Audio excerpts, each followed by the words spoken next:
welcome back to my channel. In today's video we are doing something a little different for me. I didn't necessarily intend to make a video, but then I realized that I probably should. And so here we are. So that's why things are a little bit different today. So one of the things that I did is I wanted to make some cards for Flowers for Anne. That is a nonprofit based out of Texas that sends cards to those that are kind of alone in nursing homes, just to combat loneliness in nursing homes. And so I intended to make these cards for Mother's Day, but I had an aunt that was in a nursing home and she was kind of estranged from all of her daughters at the time, and she did not want to even really acknowledge Mother's Day. It was just a very difficult holiday for her. And I don't know if these people that these cards would be given to are mothers, if that would be a trigger for them or just a sensitive subject. So I decided to make these very generic, like big hugs, hello, hi, that kind of thing, so that if they are given out around Mother's Day, it's not so Mother's Day oriented. Although the process that I use to make these cards could be switched around for whatever kind of season or reason or occasion you're trying to give these out to. So what I'm going to do is I'm going to just chit chat with you for just a minute. Then I'm going to go into how I made all of the backgrounds that I was able to die cut all of these dies from. And that was something new for me. And then we will kind of go through these cards and I will try to remember the products I used. I pulled out a lot of products. Like I said, I didn't necessarily intend on making a video, and then I changed my mind. So I will do my best to list the products that I used, the inks that I used in the video description. But like I said, I used a lot and I don't necessarily can't promise that I'll remember everything I used, but this is a process that you can just use anything in your stash. This gave me an opportunity to use products that I have had in my stash and the intent to use for literally years, and stuff that I have recently received that I wanted to use. So this is a great use your stash kind of project. So let's go ahead and dive into the Gelli Plate. So I purchased this Gelli Plate, and I will show it to you kind of when we switch gears a little bit. I purchased this Gelli Plate, gosh, guys, it was probably 4 or 5 years ago. And I have had every intention of, I think Jennifer McGuire several years ago did a video where she did a whole bunch of Gelli Plate stuff. Carrie Rhodes here on YouTube also does a lot of Gelli Plate stuff. And I literally have had every intention of making a ton of backgrounds and very Jennifer McGuire, Carrie Rhodes inspired, and use that product. And I just now, literally 4 or 5 years later, got around to it. And something that they will tell you is that that is a very addicting process, and it is. It's very relaxing. It got me using inks in a variety of ways. It just was very freeing. If you are struggling to kind of get creative, try a Gelli Plate, try just making a bunch of backgrounds with no maybe purpose of making them into a card or die cutting from them or anything. Just free yourself to just play. And this is a very freeing way to play. And I think I show you in the video what inks I used. And like I said, I will try to list the ones that I used below. They are all Simon Says Stamp Positively Saturated inks that I used on my Gelli Plate. One of the things that I will say is I don't know if I did something wrong. And I don't know that it necessarily is wrong.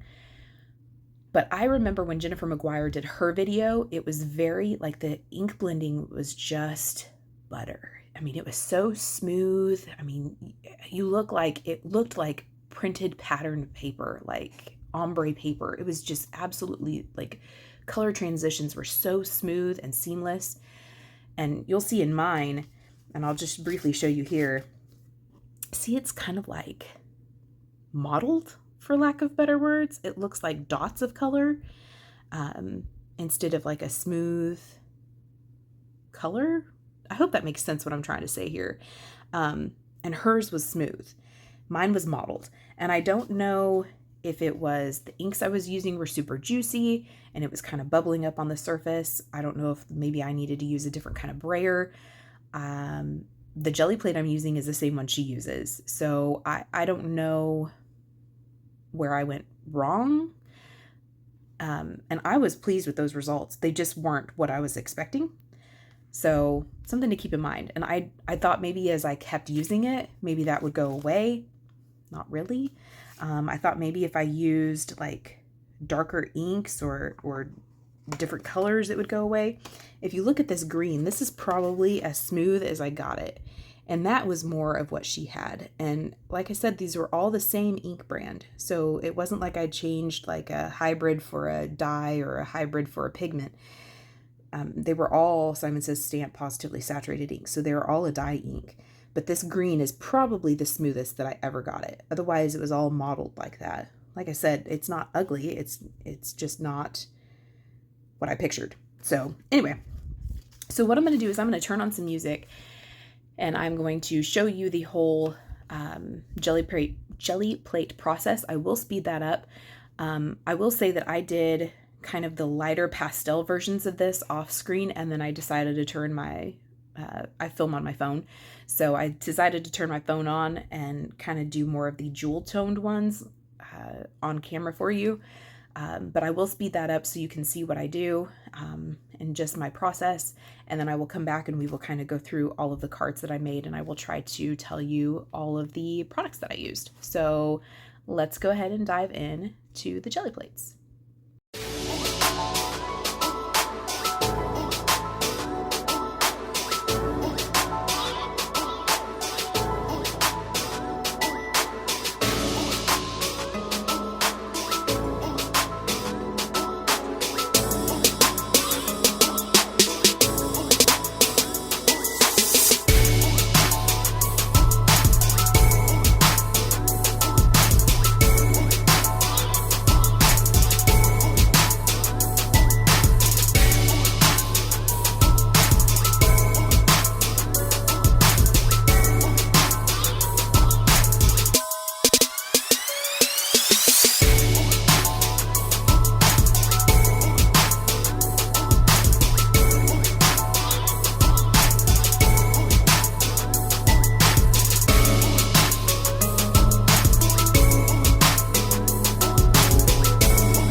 So that was my whole Gelli Plate process. So let's go ahead and dive into some of the products that I used and the completed cards. So all of my envelopes are Paper Studio envelopes, which means I get them from Hobby Lobby when they go on their 40% off sale. So these come out to be like 8 cents a piece, something like that. They're very, very cost effective. So this sentiment comes from a Concord and Ninth die set, and I don't know the name of it. I just know it's Concord and Ninth. I apologize. This background die is a background die for my stash. All of my white cardstock is Hammermill, and then I have some cream cardstock later on. That is all Paper Studio heavyweight cream cardstock. This die, this floral image, is actually from Altenew, and this has in that die set. Of course, I'm going to show you all of the things, all spoiler alerts. Where is it at? Here it is. So here's another one.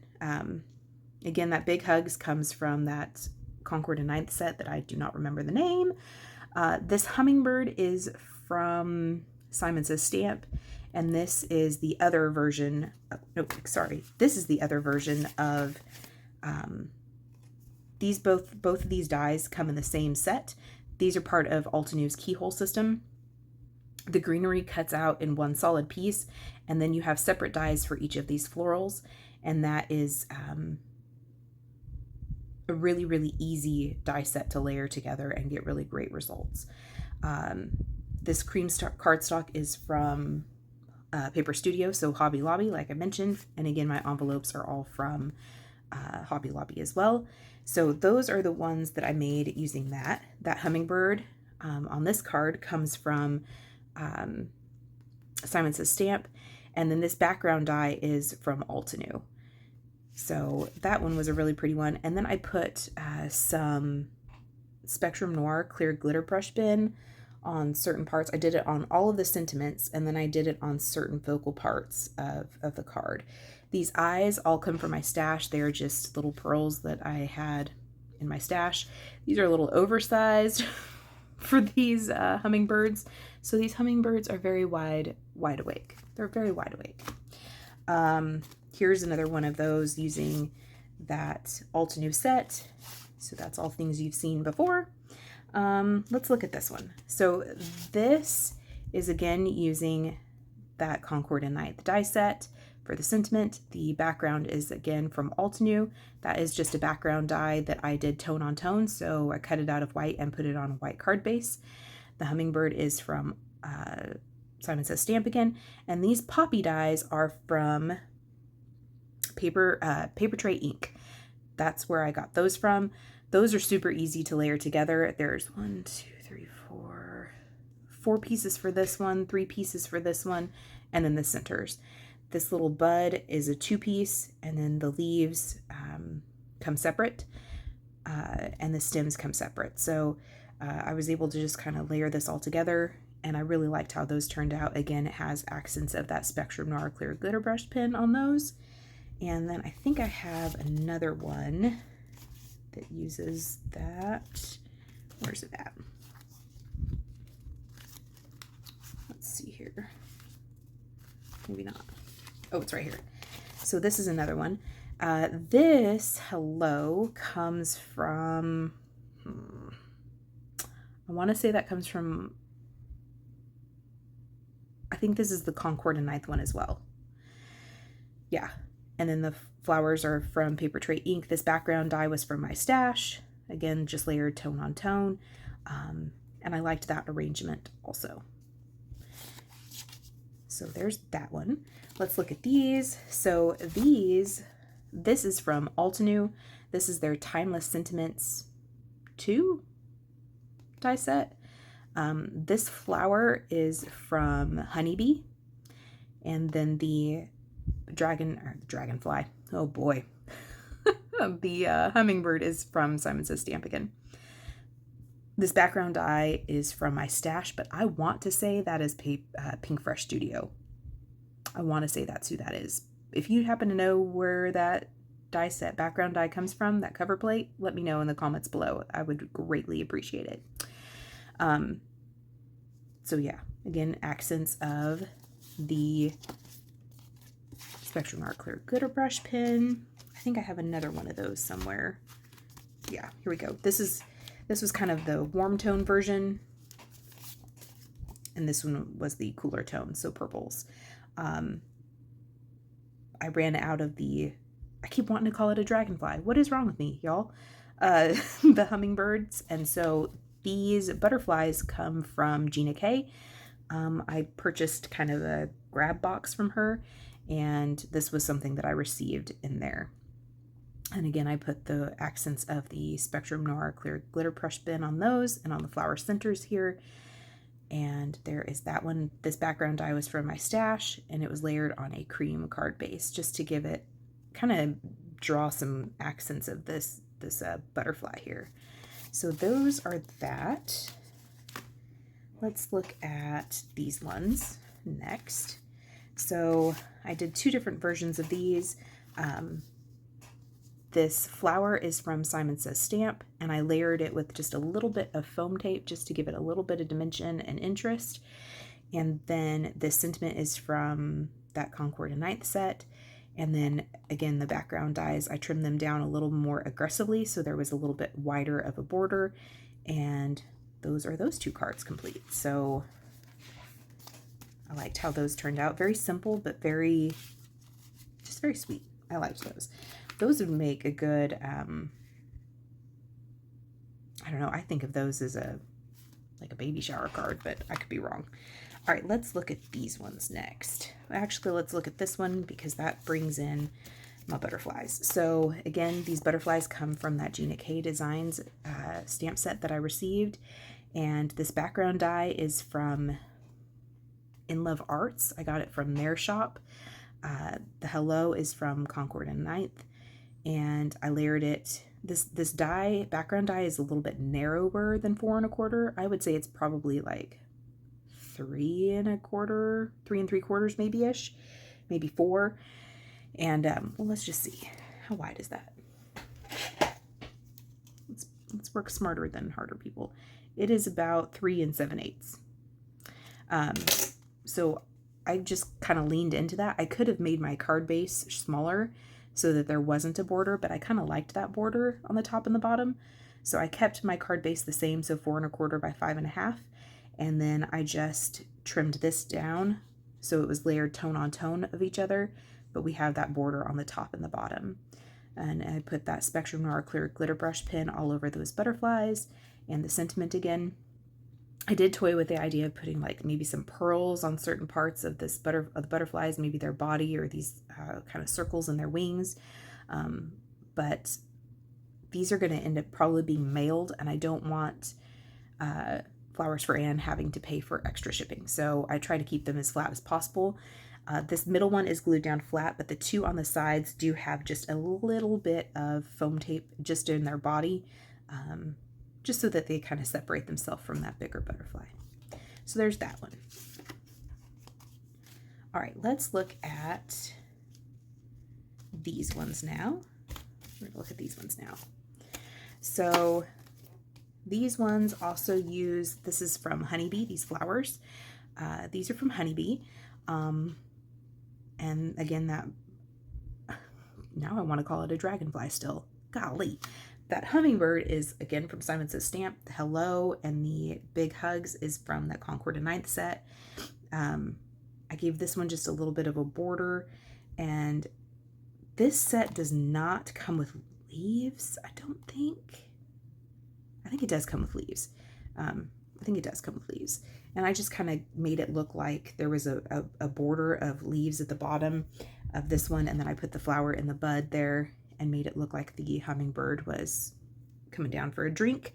And then this one, I had originally a lot of white space on this, and I didn't really like how that looked. So I kept cutting it down shorter and shorter, and ended up settling on like a 4x4 square.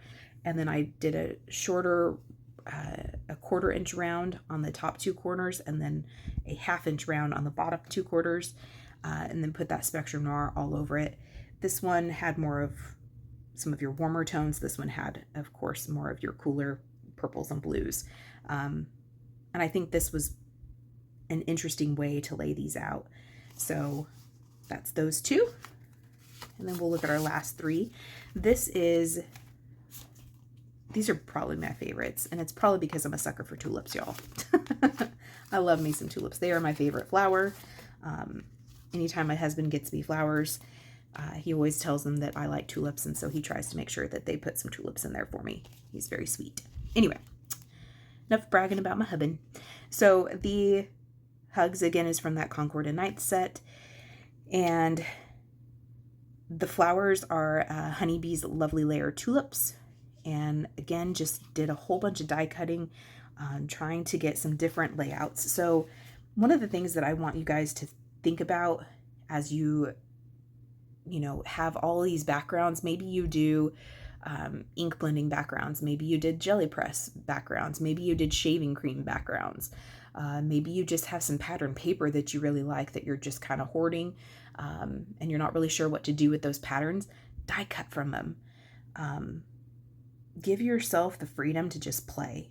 So these are all 3 very different layouts. And as you can see from the other cards that I showed you, these are all completely different layouts. But I did them all in one crafty session over the course of a couple of days. It didn't take me more than half an hour to make, I think I had like 20 backgrounds or something like that. I had a lot. There was a lot of them. And so I went to my stash, and if you've ever been on my channel before, you know that I struggle with die sets that have a lot of little fiddly bits. I usually just don't use them. But now that companies are coming out, like Honeybee has all of these are very simple to layer together.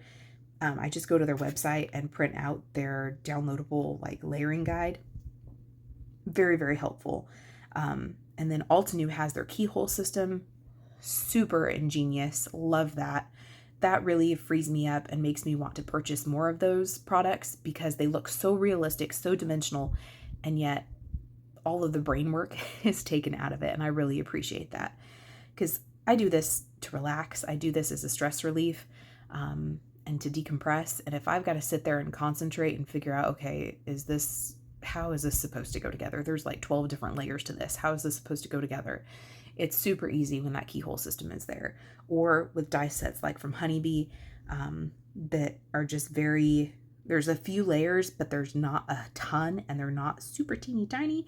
The smallest piece is this piece, and that's just layers right on top of the stamen right here. So it's not like you've got to sit there and like rack your brain and scratch your head to figure out where that goes. But that's the smallest piece, and that's really not terribly small. It's small, but it's not terribly small. But I did some different things, and I really liked this. There is a die set, and I don't know what company it's from, but it has this kind of modern, I think it's called modern rectangles or something like that. But it has kind of 2 corners that are rounded, and the other 2 are squared. But I just used a corner rounder to accomplish this look.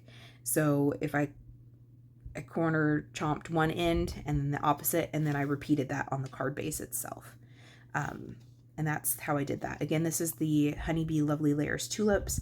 All of my envelopes are from Paper Studio, and that's it. So one of the things that I just want you guys to think of is just give yourself a chance to play, a chance to use your products, a chance to just, if you're not feeling creative or you are wanting to kind of stretch your supplies, use your stash, doing things like jelly plates or shaving cream backgrounds, ink blending backgrounds. Maybe you have a bunch of foiling backgrounds. Just go through your stash and see what different arrangements you can come up with. And I bet you would surprise yourself on how freeing it is and how much you enjoy it. So again, a little bit of a different video for me. I do appreciate you spending time with me. I hope you felt inspired. And until next time, we'll see ya. Bye.